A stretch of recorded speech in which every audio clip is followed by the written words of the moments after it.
50 का नोट। एक व्यक्ति ऑफिस में देर रात तक काम करने के बाद थका हारा घर पहुंचा। दरवाज़ा खोलते ही उसने देखा कि उसका 5 वर्षीय बेटा सोने की बजाय उसका इंतज़ार कर रहा है। अंदर घुसते ही बेटे ने पूछा, पापा क्या मैं आपसे एक क्वेश्चन पूछ सकता हूँ? हाँ हाँ पूछो, क्या पूछना है? पिता ने कहा। बेटा, पापा आप 1 घंटे में कितना कमा लेते हैं? इससे तुम्हारा क्या लेना देना? तुम ऐसे बेकार के सवाल क्यों कर रहे हो? पिता ने झुंझलाते हुए उत्तर दिया। बेटा, मैं बस यही जानना चाहता हूँ, प्लीज़ बताइए कि आप 1 घंटे में कितना कमाते हैं? पिता ने गुस्से से उसकी तरफ देखते हुए कहा, 100 रुपये।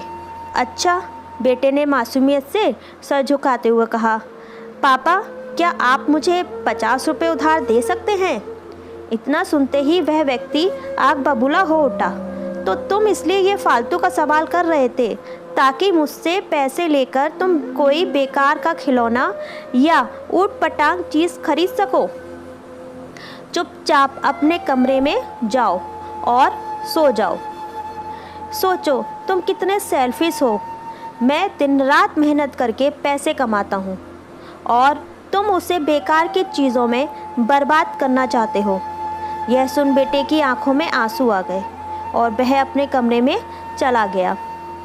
व्यक्ति अभी भी गुस्से में था और सोच रहा था कि आखिर उसके बेटे की ऐसी करने की हिम्मत कैसे हुई। पर 1 आध घंटा बीतने के बाद वह थोड़ा शांत हुआ और सोचने लगा कि हो सकता है कि उसके बेटे ने सच में किसी ज़रूरी काम के लिए पैसे मांगे हों, क्योंकि आज से पहले उसने कभी इस तरह से पैसे नहीं मांगे थे। फिर वह उठकर बेटे के कमरे में गया और बोला, क्या तुम सो रहे हो? नहीं, जवाब आया। मैं सोच रहा था कि शायद मैंने बेकार में ही तुम्हें डांट दिया। दरअसल दिन भर के काम से मैं बहुत थक गया था। व्यक्ति ने कहा, आई एम सॉरी, ये लो अपने 50 रुपये। ऐसा कहते हुए उसने अपने बेटे के हाथ में 50 की नोट रख दी। थैंक यू पापा, बेटा खुशी से पैसे लेते हुए कहा और फिर वह तेज़ी से उठकर अपनी अलमारी की तरफ गया। वहाँ से उसने ढेर सारे सिक्के निकाले और धीरे धीरे उन्हें गिनने लगा। यह देख व्यक्ति फिर से क्रोधित होने लगा। जब तुम्हारे पास पहले से ही पैसे थे तो तुमने मुझसे और पैसे क्यों मांगे? क्योंकि मेरे पास पैसे कम थे पर अब पूरे हैं, बेटे ने कहा।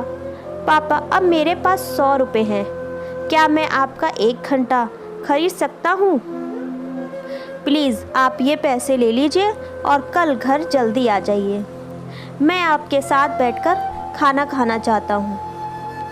दोस्तों, इस तेज़ रफ्तार ज़िंदगी में हम कई बार खुद को इतना बिज़ी कर लेते हैं कि उन लोगों के लिए ही समय नहीं निकाल पाते जो हमारे जीवन में सबसे ज़्यादा इम्पोर्टेंस रखते हैं। इसलिए हमें ध्यान रखना होगा कि इस आपाधापी में भी हम अपने माँ बाप, जीवन साथी, बच्चों और अभिन्न मित्रों के लिए समय निकालें, वरना एक दिन हमें भी एहसास होगा कि हमने छोटी मोटी चीज़ें पाने के लिए कुछ बहुत बड़ा खो दिया है। दोस्तों, आपको हमारी ये कहानी पसंद आई हो तो इसको लाइक ज़रूर से कर दीजिएगा और हमारे चैनल पर पहली बार आए हैं तो चैनल को सब्सक्राइब करके बेल आइकन का बटन दबाना ना भूलिएगा। धन्यवाद।